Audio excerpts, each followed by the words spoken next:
Hello and welcome to today's Wicked Problem Impact Project Showcase. We will be hearing from Team Milwaukee Prompt, or the Prevention of Opioid Misuse Through Peer Training Project, with Syed, Kajwa, Kevin, and Rob.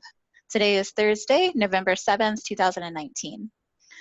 We're going to be hearing more from the team about their work to address the opioid misuse epidemic in their community, particularly in working with the veteran population and the unique combination of factors that this group puts this group uniquely at risk.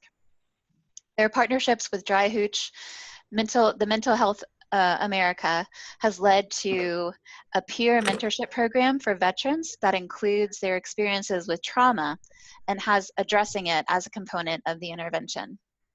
The team will provide a very full picture of all of their efforts for us today in their presentation. And before I turn things over to them, I just want to orient us a little bit more to the intentions of these showcases. So these sessions are designed to let teams practice communicating about their project work over the past 2 years to external audiences. Each team will talk about the inspiration for its project, the project's design, the implementation process, and some of the successes and lessons learned in the process so far.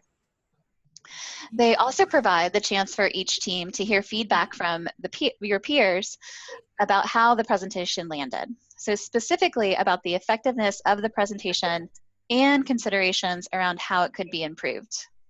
So we really encourage all of you to make notes about how the information is communicated today and what stands out for you.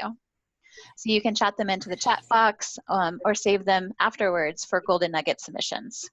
So the Golden Nuggets will then be shared back with this team because this feedback is so valuable as they continue to hone their message throughout the final year of the program. So now I'll turn things over to the team to kick things off.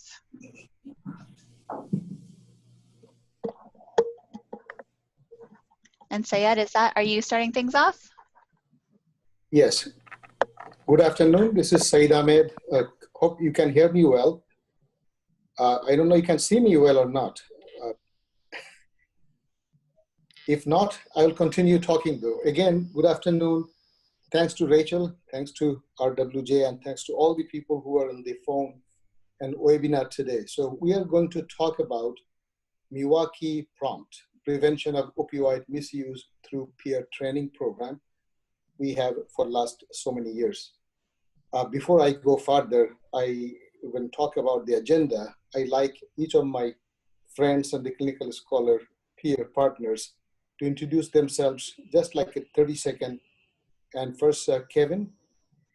Hi, Kevin Hamburger. I'm a psychologist at the Medical College of Wisconsin and one of the clinical scholars on this project. Kajwa. Hi, I'm Kajwa Lore. I'm a clinical pharmacy specialist and I'm chair and associate professor with the Medical College of Wisconsin School of Pharmacy. Rob. Hi, I'm Rob Hurley. I'm a pain physician and a professor at Wake Forest University. Wonderful. So our agenda is in front of you. I'm going to give you some background of our program, background of MCW, because that is what it is, the context is for our program. We'll talk some about our project planning, design, its work, evaluation, and of course, next step. We'll also talk briefly about the lessons we have learned so far from each of us. So at the very end of the talk, I'll come back again and each of us will talk briefly about the lessons we have learned. So I like to move to the next slide. So if you look at the pictures in front of you or the slide, you see many partners. Other than Medical College, we have Dry Hooch of Wisconsin, and it is located in Milwaukee. It started about 10 plus years ago by Bob Curry, a veteran, and it is to help the veterans coming from different wars with the social and other suffering they're facing, how to really take care of many of the issues they face, which is not always easily taken care of. We have also partnership with Mental Health America Wisconsin. They help doing the peer training with many folks, and they also provide psychological and other support for the veterans. They have other programs also. You see also in the list, other than MCW, we have Wake Forest Forest Baptist Medical Center. And that is mainly because Rob decided to leave warm Wisconsin to cold Carolina a few years ago. And glad that he has still stayed with us. We're delighted to have him as our good friend and colleague.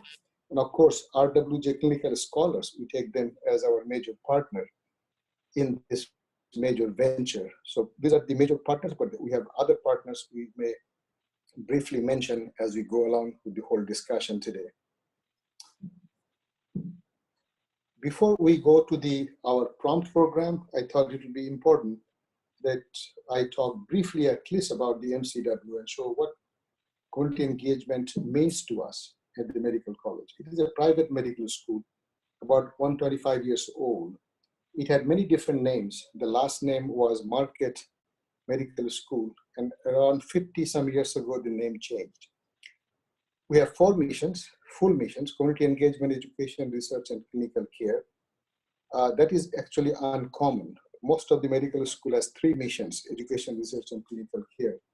We are one of the less than 10% of the medical school has full mission of community engagement, which is, as I said, more exception than the rule. But if you saw some research 15, 20 years ago, there was less than 1% of medical school had anything to do with community engagement. So there is a significant progress, and we are part of it. MCW identified community engagement as a full mission in 2008. And since then, or even a few years before that, we have been developing many different programs. We established the Office of Senior Associate Dean for Community Engagement and became the inaugural Senior Associate Dean in 2012. And there are many other milestones worth briefly mentioning. One is Carnegie Classification for Community Engagement. So we have made significant progress in community engagement to the tune of more than 300 initiatives in 2018. And you can see some of the numbers of partners and the faculty activities. We also have data on faculty, each faculty doing community engagement, each staff. So we have about 350 plus faculty and 320 plus staff has done some community engagement in 2018. So it's a huge number. If you think about 15 some years ago, we barely had 2 or 3 faculty was involved in community engagement. So I would say a significant stride. And that led us to even getting a national recognition like Carnegie Classification for Community Engagement in 2015, being only one of the 4 medical schools to ever receive that designation. We also received 2017 the AAMC Community Engagement Award called Spencer Foreman Award as a finalist, but about 5 years prior to that, we did get the full award. So this is very brief background. So I'd like you to take another couple of minutes to look at a video just to have a glimpse of community engagement at MCW.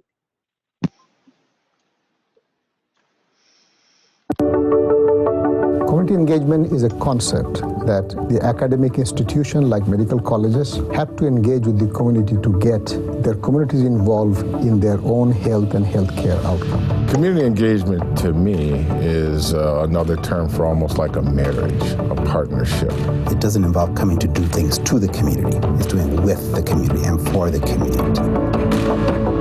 Community engagement is one of the approaches that I would say that brings research to the real world, makes it very applied. It really values the community voice. It builds a trust. It's an opportunity for the community to see that things have changed and that institutions are sincere. And that actually improves the validity and reliability of our results, makes them more applicable in other populations when we try to figure out, is this generalizable? So there's a lot of scientific reasons to engage in community engagement. Some of the key skills I think that are important for academic researchers is be able to engage. It's an opportunity for the academics to actually get to know people in those areas, get to know institutions and organizations, and get to understand their issues and see things from their perspective.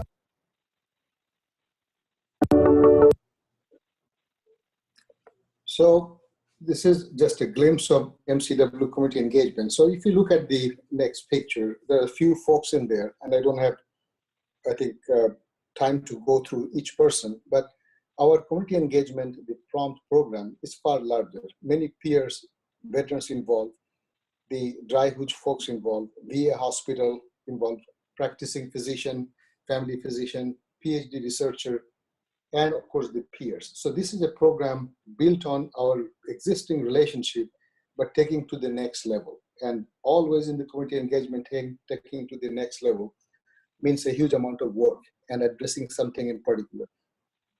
So why did we choose, next slide, why did we choose this particular issue? I don't think at this moment there are not too many folks who doesn't know that we are having epidemic of opioid misuse and crisis and death and suicide, what do you call, drug-related deaths all over the country. This is actually an epidemic that was brewing for years, and some of us has been actually involved in discussing this challenge coming in the past. But anyway, last so many years, it became more real that people understood it is an epidemic. This has to be really addressed. So this is a challenge for general mass. For veterans, however, it is even bigger problem with all multiple factors that affect their health and healthcare access. So they have trauma that is understandable, that connects to the pain prescription, chronic pain, and then social isolation. This is a big part to remember. Social determinants of health we talk about nowadays quite often. Veterans do see basically all 30 social determinants of health and their impact on their health. This is very real for them. So it is a very complicated problem to reach. So we chose the problem which is really complicated, really wicked. And why did we choose them? We chose it because of many factors. Number one, we had the existing relationship. We had the existing relationship which helped us to continue to work together, and we had the trust relationship. Community engagement is built on trust. We had 10 years relationship with them. So we wanted to address all the multitude of issues they face, not only for the opioid-connected depression, anxiety, PTSD, you ask for it, people suffer through this. But one thing you have to remember that this is just a glimpse of what people go through as the opioid crisis goes through, but especially for vet, these are real, I think real, and that's the thing we are trying to address. Next slide. For one other slide, just to show you that there are a huge number of deaths. I think map is in front of you, so I don't want to go through each number, but few numbers to remember. The 2017, there were about 70,000 drug-related deaths. There's about $80 billion economic burden in 2017. And by next 10 years, more than 650,000 will be drug-related deaths. So these are all very much tremendously impacting our health and healthcare. Next slide. So what did we do for our program? What we are talking about? We are talking about coming up with a work, knowing that it will be difficult, coming up using all our experience and collective expertise. And as we all know that it is not an easy one. So we decided that we'll address it, not just having the peer and vets as the target population, though that is the target for our program. They are partnered at every level, from the inception of this program all the way to development of the modules and now implementing. The peer mentor also helped even creating the modules, but also among the clinical scholars with the background in family medicine, psychology, anesthesia, pharmacy. We have other expertise along with people who are part of the advisory board with lived experience. All of those collectively decided, came up with this idea. So we have this partnership at multiple levels, which is moving forward with the idea that we can address it, but we have to address it in the very ground level in a very real way. That's what we are at. Next slide. So we have history of developing peer program in many other settings, also dry, which has history. Few things about dry, which I think it's a good time to let you know. It is a 501c3 nonprofit veteran organization developed by a gentleman, Bob Curry, a vet himself, a wonderful person with many other folks. They provide peer-to-peer program for PTSD and alcohol and other program, family group sessions, legal support, then employment, placement, and some other social help. So this is an organization that has been doing it. And because they are like friend to the other vets going through the process. It made a lot of sense creating a peer-to-peer mentor program. They're like friends more than anything else. They have similar lived experience. So it creates a different environment of addressing an issue which is more accessible to them. So that's the reason we decided we want to create the peer mentor model. And this is the one I think we can sustain it because of the relationship we have built, and we have other programs which has been going for a long period of time. So what I like to do is, this is a very brief overview from my side. After this, all of the other presenters will come. First, Rob will talk about the next part of the discussion, and then successively Kajua and Kevin. So I'm going to turn it over to Rob now. Excellent. Thank you very much. So what you're looking at right now, just a quick slide to orient people. The gentleman on the far right is Otis. He's our lead peer mentor. And then the gentleman to the far left is Bob Curry. Now, what they're doing is they're working with the young gentleman in the middle, who is a student from Marquette University, and they are working on the iPad and Android app, the iPeer app that is part of the program. If you could change to the next slide, please. All right, so the overall goals of this project, we are trying to prevent opioid use disorder, or really opioid use disorder related deaths among our veteran population in Milwaukee. And to do this, as Saeed has sort of described, we are developing a peer mentor program or peer mentor services in the domain of opioid use. And in doing so, we're focusing on educating our peer mentors with opioid-related treatment modalities as well as prevention services for these peer specialists.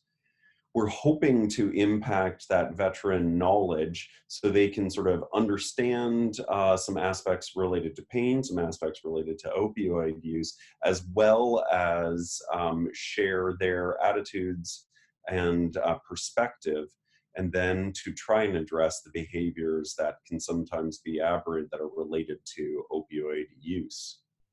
Next slide, please. Thank you.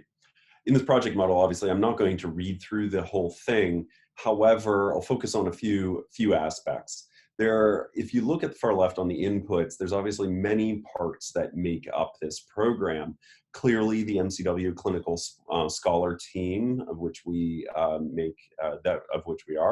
as well as the Dry Hooch leadership, and this would be Bob Curry, as well as the staff and peer specialists, and then our Mental Health America leadership and staff, and then our community advisory board.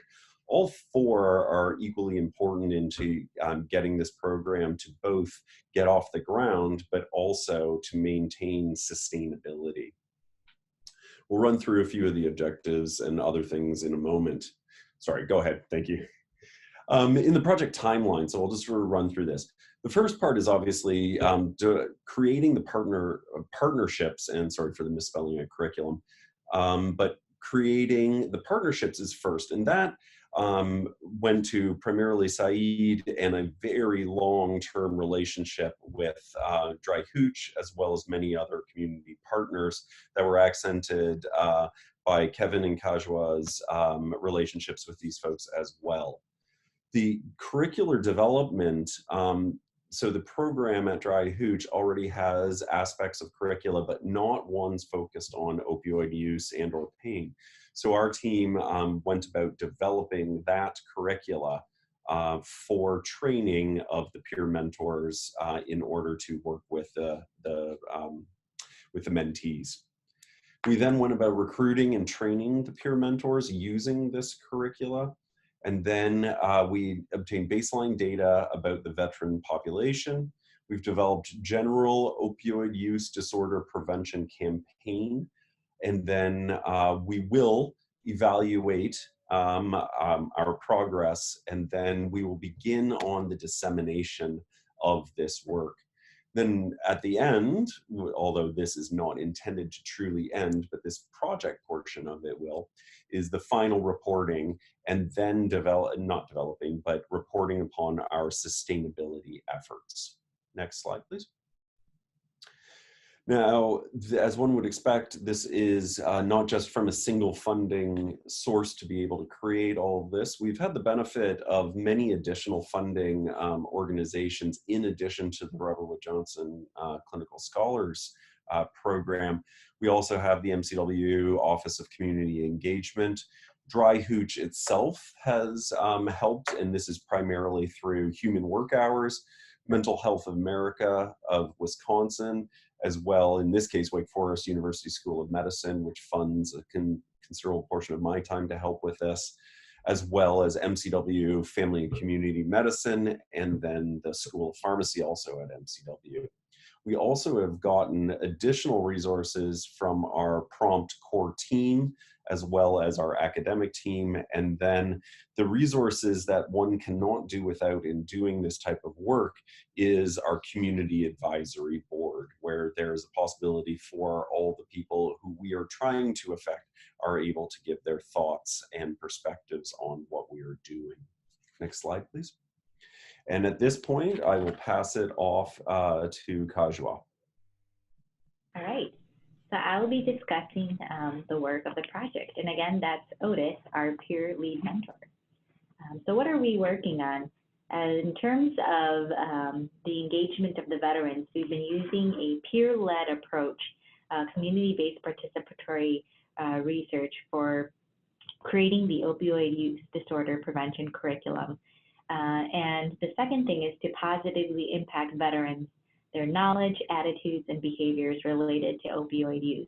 And who's impacted by the work? Ultimately, it's the veterans that are coming back from combat and transitioning to civilian life, and hearing those veterans and their voices, in addition to the peer mentors who are supporting those veterans, and then also all of the organizations that have been involved in the project that we've been doing. In terms of materials or things that have been created, this is actually a flyer that we have that I created to help with the recruitment of the the veterans that are struggling with opioid addiction. We also have created the curriculum for the opioid use disorder prevention training curriculum. We were recently also invited as one of 2 platform presentations at the MCW Family and Community Medicine Research Forum. So myself and Kevin presented there. Other things that have been completed is that iPeer app that we kind of discussed earlier, customizing it to various questions that are related to addiction. Supporting Dry Hooch by creating an emergency response protocol for any patients that might have triggers or any potential relapses. And lastly, we were also invited by the White House Office Drug Control Policy, which provided national exposure for the importance of peer mentor models working with veteran populations. So currently we're in the stage of, we just recently recruited and did a refresher for the peer mentors while we're working on IRB and getting IRB amendment. And currently we're actually looking at working together on a simplified consent form to be community friendly. And so we're currently in the stage of engaging those veterans in peer support and the evaluation piece. And now I'm going to turn the floor over to Kevin to talk about project evaluation. All right, thanks, Kajwa. So with respect to project evaluation, let's go to just the next slide right away. So looking at what we've done so far, we've, as Syed so eloquently pointed out, we've utilized community engagement processes to develop partnerships. And the key partnerships, as have been mentioned so far, are Dry Hooch and Mental Health America. So with Dry Hooch, the key there is that they are the peer mentors. So without them, this project can't happen. They also were very good at helping us to recruit people to participate in our focus groups, which I'll talk about in a moment. Mental Health America is crucial because they provide the peer mentor supervision for the work that they do. As one can imagine, working with people who have been traumatized, who may also be misusing opioids and other substances, this can be a very stressful work environment, and it may at times awaken some of the trauma issues that our peer mentors have also experienced. So Mental Health America provides a kind of guided and insightful supervision for our mentors to help them maintain a sense of a stable base in the work that they're doing. Next slide, please. So perhaps one of the major accomplishments that so far, in addition to recruiting peer mentors, is that we partnered with both peer mentors, veterans, and family and friends of veterans who may be struggling with opioid misuse issues to, in the form of focus groups, to help guide us in understanding what were the important things that would need to be addressed, both in terms of training for peer mentors, but also in terms of helping peer mentors do their work. So as a result of those 3 focus groups, we identified 6 primary themes that emerged from the discussions. And I'll just briefly talk about each one in turn. Impact of trauma. In this particular theme, we're talking about what is trauma, how does trauma combine with chronic stress to impact health on various levels, both behavioral health as well as physical health, and how does that impact or connect with opioid misuse and other risky behaviors as ways of coping. And then the second theme, trauma-informed care, has to do with developing an understanding that whenever one is working with a peer, that it's likely that that peer has experienced significant trauma in their lives, either as a veteran, a military person, or even in their civilian life as children or as adults as well. And so it becomes important to incorporate that understanding into how the peer mentor relates to the veteran, instead of dictating, for example, partnering with them to identify their issues and their concerns and motivate them to get some help. We all learned from our focus groups that veterans who misuse opioids often have a very small, narrow window of opportunity when they're most likely to be willing to reach out for change.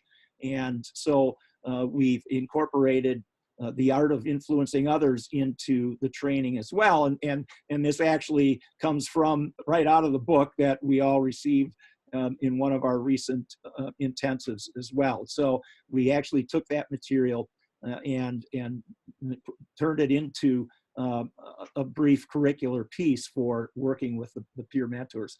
The Science of Pain medication gives them foundational information about kind of the neuroanatomy and physiology of pain and how it works, and also how medications such as opioids work to reduce pain.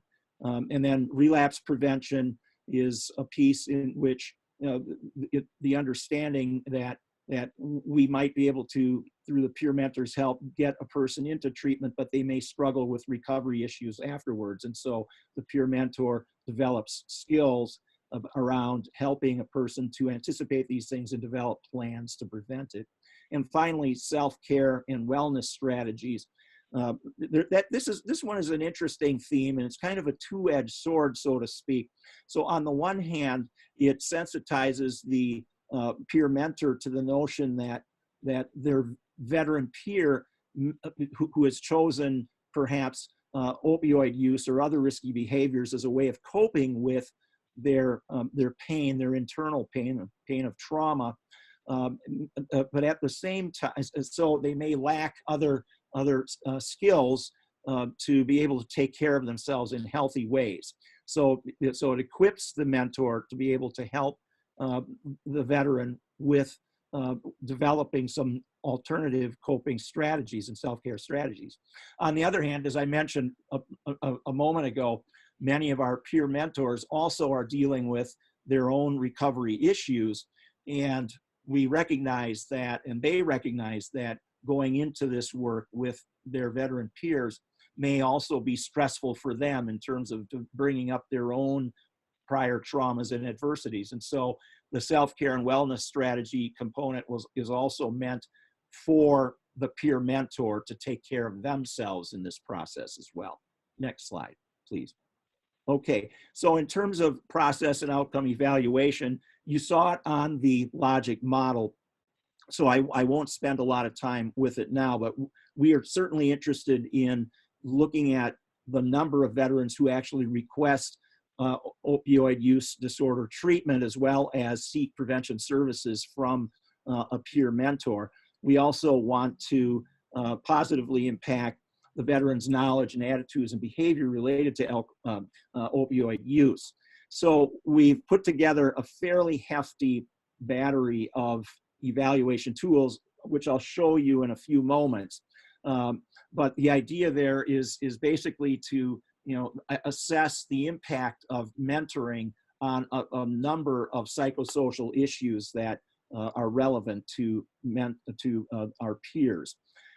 We plan to collect data at baseline whenever a veteran is recruited into the program. They'll complete a baseline survey. It consists of about 160 items. And so the way that we have strategized to reduce respondent fatigue, so to speak, is to actually conduct the survey as a kind of interview. We also see that as a way of building trust and relationship with their peer mentor. We then, about 6 weeks into their involvement, plan to do a midpoint survey and then a final survey at 12 weeks. We also will be having the peers complete weekly assessments, and then we can go to the next slide. And these weekly assessments will be either in the form of red cap, if they choose to have a link sent to them via email, or the iPeer Quick Reaction Force app that can be right on their phone. So we all became familiar with REDCap at our recent Robert Wood Johnson intensive, where all of our evaluations went into that. It's a really great web-based data management system that really efficiently allows us to analyze changes in attitudes and beliefs and other factors that hopefully will come about as a result of their involvement with a peer mentor. Next slide. So this is an example, for example, of one of the questionnaires that we'll be having respondents complete. So it's an example of from the PTSD checklist, PCL-5. And so the peer mentor will read the item off to the person, and they will then give their response to it, and they'll go on to the next item and so on. Go ahead, next slide, please. And this would be, again, an example of a weekly assessment using the iPeer or using an email-based link. So again, asking them, how strong were your cravings this week, and what other kinds of things? Have you engaged in any risky behavior this past week, and so on. So next slide. So this is the list of our instruments used, and these were selected primarily to help us kind of tap into the experiences of veterans and veteran-related risks, as well as some non-veteran related risks. As you can see, we're also measuring adverse childhood experiences. But a lot of these have to do with things that the veteran experienced in the military, as well as in their post-deployment life. So next. Okay, so I'm now going to turn this back over to Rob, who's going to talk about Project Next Steps. Like, for example, we're in this opiate space now. We're doing this project with Dr. Siet. Out of that comes education, knowledge into the community, right? Dry Hooch, and I say this, we service veterans, but not exclusively.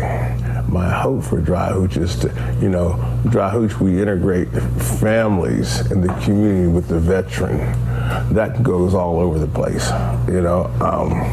I see my hope is that continued substantial peer support be done.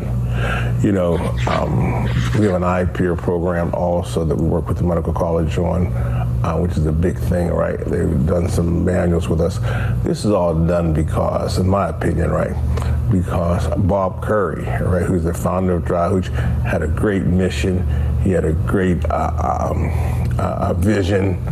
You know, what he experienced, he didn't want anybody else to experience. And to this day, he does a lot of presentations, right? I'm kind of like this wingman. So I feel that gap whenever things need to get done, along with the medical college and folks like Dr. Syed, this can go all over the place. You know, this can expand to the research being done for veterans can also be utilized in the community, in the secular community, you know.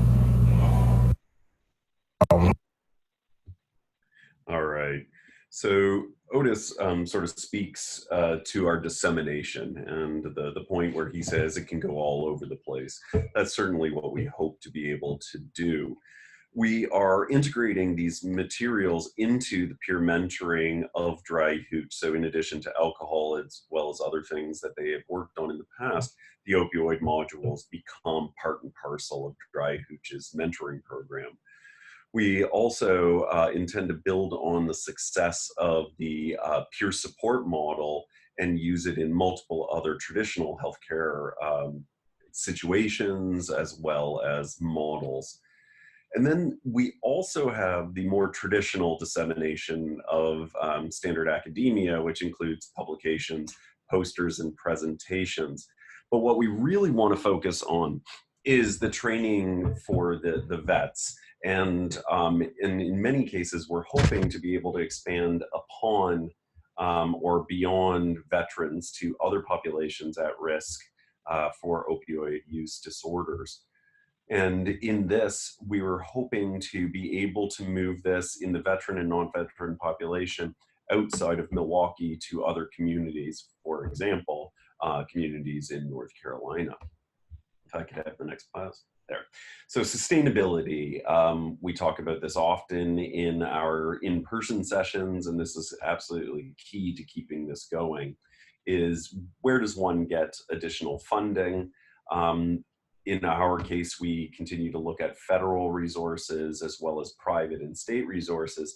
But then one of the other areas that many people have used in the past for these types of programs is philanthropic sources. So we continue to look for those as well. And then part of the sustainability is if one can impact a policy, legislation, regulation, something along those lines, one can actually ingrain this approach to the care of others. An example of this is peer mentorship and peer specialists do not have a billable function within a inpatient hospital setting. However, addressing this and trying to work through our advocacy is trying to get a inpatient billing function for peer specialists. This would then allow more of those specialists within other locations, and that would also help sustainability. One aspect of the other aspect of dissemination and sustainability is if one can gain national exposure for these types of programs and get it disseminated through that exposure. And then the peer mentoring program, the wonderful part about this is we have integrated and really partnered with a group that has a many-year mission and history. So we have great optimism that this program will continue regardless of what happens to the four of us. So with that, we think there is an excellent sustainability initiative for at least this local program. Next slide, please. I'll pass this over to everyone, I guess, but please, everyone else can speak. Well, all right, I'll jump in first. So in terms of lessons learned, and I'm trying to connect these to some of the competencies from our fellowship, a couple of lessons that have really jumped out for me are the importance of thought diversity and embracing thought diversity. You know, when we're working with a community, with community partners, and even within our team, as a multidisciplinary team coming at this from very different perspectives, that it really is important to embrace that and to be comfortable with dealing with differences of opinion or differences of perception, and then tying that to a second competency, being able and comfortable having crucial conversations that where sometimes the conversation may get spirited and take on sort of the form of a debate, but at the same time, it's always respectful and you know, dealing with some of these difficult issues. Some of the issues that I think have come up frequently in our discussions, issues of race, issues of social class, issues of research participants' rights, and those kinds of things, and those have to be addressed. And people, you know, as a group, it's important for us to come to understanding, and even if it's not universal agreement, at least a consensus and a respectful disagreement at times. And then for me, as a clinical pharmacist, I had worked in chronic pain management and kind of had the oversight for patients that were on high morphine equivalent dosing. So I was very new to Milwaukee when I started with the Clinical Scholars Program. But with our work with the project, I've learned a lot about just the cultural humility working with veterans. And we actually have incorporated veteran kind of interprofessional elective as well as training around working with veterans within the pharmacy school curriculum. So that's something that I actually took home in terms of that piece. Also, as a new department chair, I was very new to my role, and I don't think I could have grown this much over the last couple of years without this program, this leadership program, from the on-site training. So I have me time to ensuring like I have an individual coach. I've passed along several of the little nuggets that we've been learning, like managing difficult conversations, emotional intelligence, the powerful apology. We've even created peer coaching groups. And so there's various things that I've passed along to the School of Pharmacy, because I oversee approximately 25 faculty. So there's definitely a lot of challenges that have happened in the last 2.5 years with even my current role, but also within my current role, there's a lot of rewards. So this is a picture of me getting the Professional of the Year award by the Hmong, Wisconsin Chamber of Commerce. And so it was a group of 500 people in the room. So it was actually very nervous when I was up there, but that's one of the achievements that I've had since being in the program.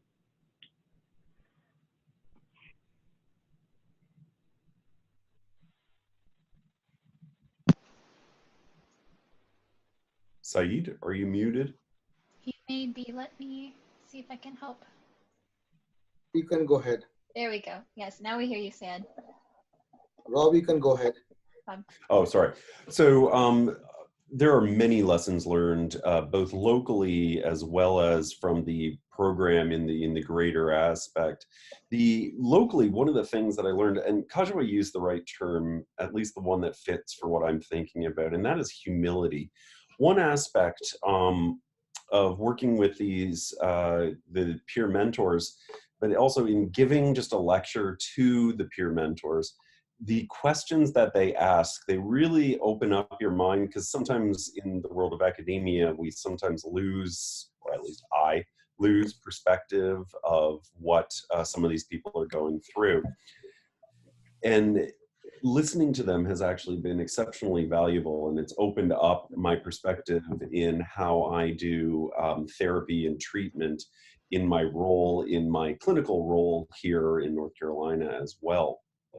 And then on a more broad perspective, one of the things that has come to be crystal clear for me is the immense necessity, not value, but necessity of relationships with the community in which you are trying to work, help, or advise in some cases.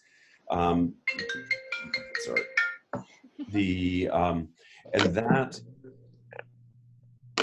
sorry, I just lost. If someone could hop on, I just lost my computer connection. We can hear you. We can hear you, Bob. Hear you. Yeah. You can? Okay, I apologize. I just lost my computer screen. Well, yeah. Children's school is calling.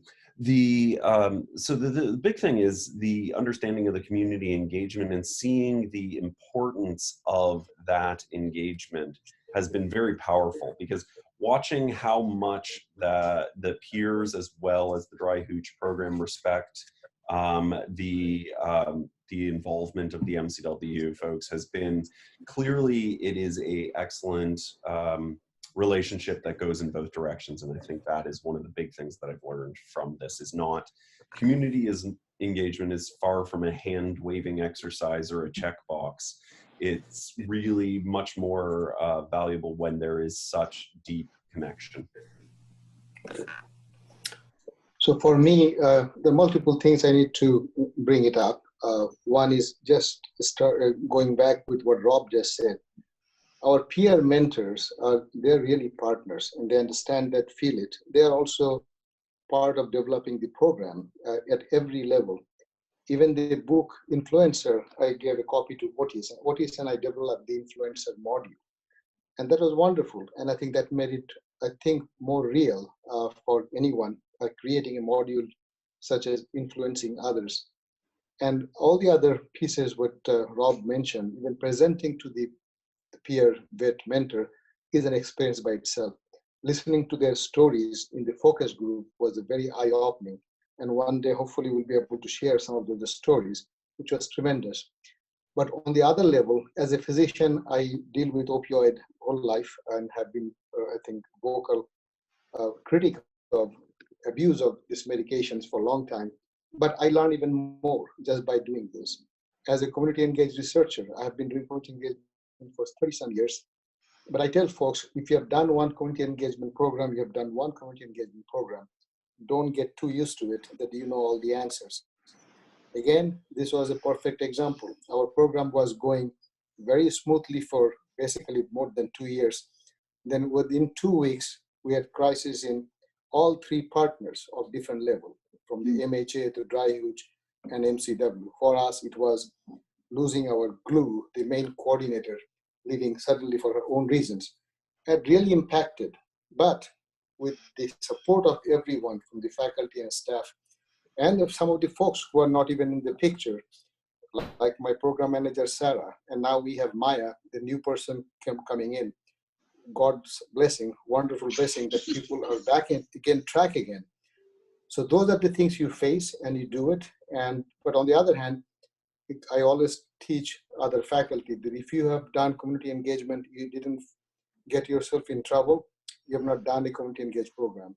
So this was one of the fantastic example even for me after 30 years. Lastly, I would say that this is a learning experience, even as a senior researcher in this field.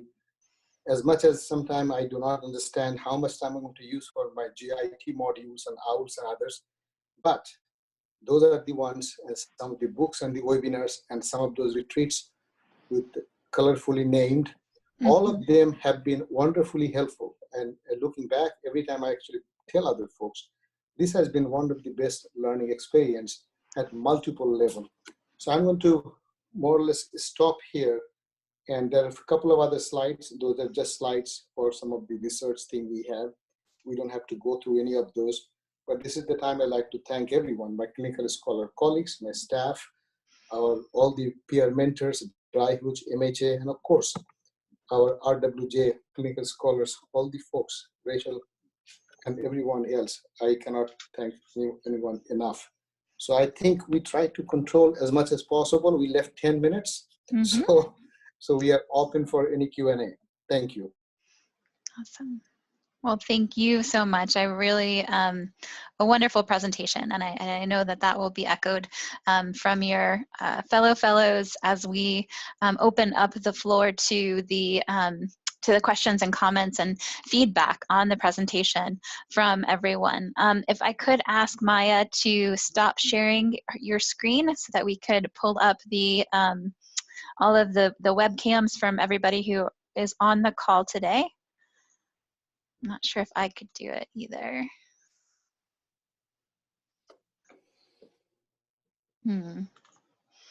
Actually, maybe if I do this. There we are. Okay, there we are. I think that fixed it. So yeah, so you can see that there were a good number of your from your cohort members who were able to join on the call today.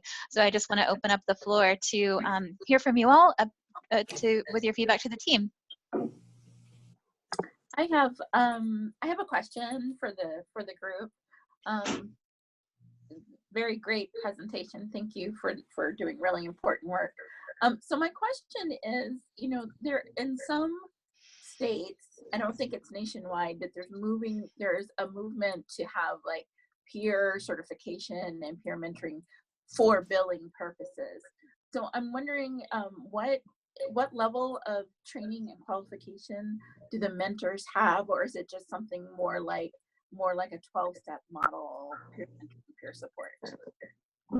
So to my knowledge, we have this training program, what we just mentioned, because there are other QRF manuals and other programs connected to dry hoods. So they have been doing it. The challenge is, however, I think as far as I know, the state of Wisconsin has not really done that part, that peer certified program, that they can get equally paid. That discussion has come several times to my knowledge.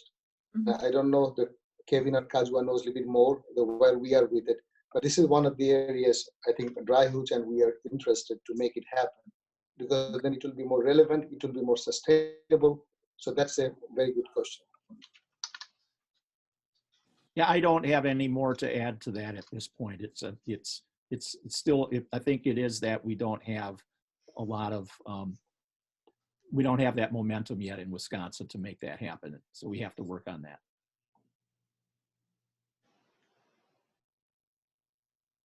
Great. Thank you, Monica. So Ashley has said that she has a few questions, just going through the chat box. Go ahead, Ashley. Okay, can you hear me? Yes. Okay, great presentation, you guys. I love learning more and more about what everyone's doing. I had a couple questions about your community advisory board, mainly for my own selfish interest, because we have talked about doing an advisory board for our program. So I was interested to see how you guys kind of opened that up, and what community partners, did you have them volunteer? Did you approach them? How you kind of got that group together? About how many people did you allow to be on the advisory board, and what input are you allowing them to have as advisory board members? So let me take this one. So that gives you something about advisory board itself. We have been creating advisory board for more than 10, 12 years in different programs. So I'm very used to it, creating advisory board with community partners. We call it CAB, Community Academic Boards, Community Academic Partners, sometimes CAP. So as we started this program, we already have relationship with many folks, as you heard. So we knowing people, so some family physician doing community the opioid work, or some veteran faculty who could be critical in connection with the veterans. So we started connecting, and there are some other folks in the family medicine and others, they have connection with folks who are interested in this area. So one thing we look for is interest and their willingness to serve, willingness to talk. So if it helps you in the future, I'll be happy to share how we structured the advisory board, as we have done many. There's a roles and responsibility. So there are different examples how you do it. But what we do is we make it also easy for them. They usually see us maybe every 3 or 4 months, 4 times a year. But we bring them only to give us good advice or advice relevance, how we are doing. So our core team does work, but they are become a real supportive persons and groups who also give lots of insight into the thing we are doing. So they have also the pulses and connection all over. So they also become a connector with us. So as far as I think the process, it varies, but we use the existing relationship, then we ask somebody else who could be, and depending on the board, I don't exactly remember the number of this one, but we usually have between 12 and 15 board members in many of the advisory board. I have another 2 or 3 of them in some other program I do. And I find them extremely helpful if you really be genuinely interested in advisory board and their input. It has to be making it real for them. It is not just giving a signed check or check marking that you have done a board. Sometimes board do those kind of stuff. That is actually does a disservice for communities. So that is the way we work on this one. I hope I've answered your question. And if you want some kind of ideas or something what we put in many of the boards we have done, we'll be happy to share that too. Well, just to add a little bit to that in terms of Ashley's question about how much input does the board, that community advisory board have. So one of our community advisory board members is a psychiatrist, addictionologist, and she actually took the lead on developing the first draft of the relapse prevention piece. And so, you know, they can be quite involved. Good point, Dave, Kevin. Thank you, guys. Can I have one more question? Yeah, go ahead, Ashley. My other question is for your peer support groups. I think that Monica had kind of touched on, you know, the training and everything. How far out in their recovery process are they allowed to take on that responsibility? And what resources do you have if they are triggered during their leadership in that role? Kevin, you want to take it? Looks like you know the answer. I'll start with it. You can add. So they need to be 2 years, at least 2 years into recovery in order to qualify to be trained as a peer mentor. If a peer mentor relapses, then they're actually taken out of that role at that point. And because we need for them to have the focus be on their recovery and their well-being. And so they theoretically could cycle back into being a peer mentor, but again, they would probably have to be in recovery successfully for another 2 years. So it can be that kind of a cycle. Thanks, you guys. Again, awesome. I love learning more about what you're doing. Thank you, Ashley. Yeah, thank you so much. And Giselle was able to chat something in along similar lines of the last point that Ashley was making about the re-triggering or the re-traumatization of the mentors as they're talking with their peers and who are earlier in the program. Kind of what advice would you give to others who are working with populations at risk for re-traumatization as well? So I think you covered it, but just in case you might have had any other points.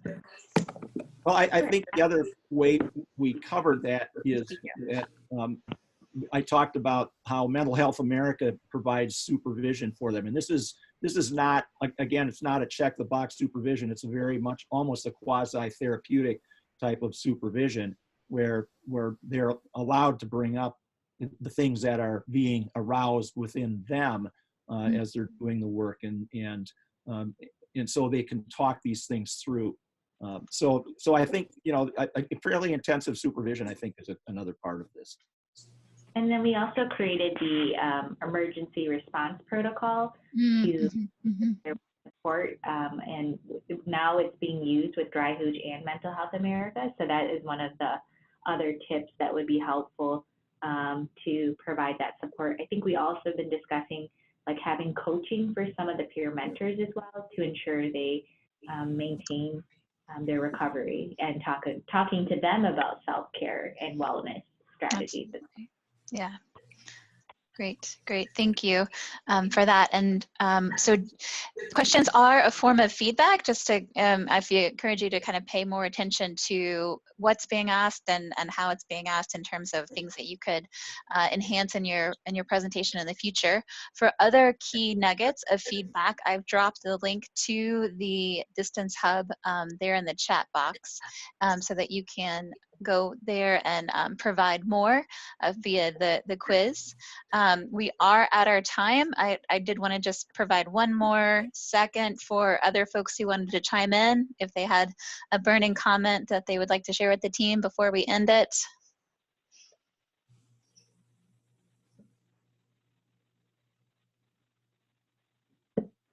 Well, I just want to say thank you very much for your kind attention and your great questions. I actually have to go now because I have a patient schedule. Exactly. I'm sure It's really great having this webinar. Yeah, And thank you all for all the work that you put into this presentation and for organizing it together as a team. It was great to hear those really meaningful lessons learned as well in particular. So thank you again. We're going to come together the next time, December 5th, for another showcase presentation from Rakesh and Kelly. So hopefully you'll be able to join us again in December. Until then, take care. Thank you. Thank you. Yeah.